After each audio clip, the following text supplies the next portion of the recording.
9 मई को जिन्ना हाउस लाहौर पर हमले में मरकजी शरपसंद से मुताल्लिक किया जाने वाला प्रोपेगेंडा बेनकाब हो गया।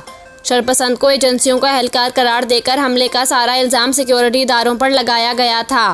ताहम शरपसंद शख्स भी तहरीक इंसाफ का सरगर्म कारकुन निकला, जिसका नाम इमरान महबूब है। शरपसंद को एक मखसूस मंसूबे के तहत इब्तिदा में जिन्ना हाउस भेजा गया था।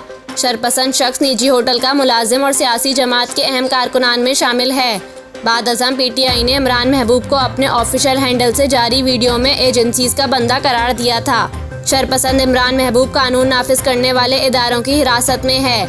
ऐसे किरदारों को पाकिस्तान आर्मी एक्ट और ऑफिशियल सीक्रेट एक्ट के तहत कार्रवाई का सामना करना पड़ेगा।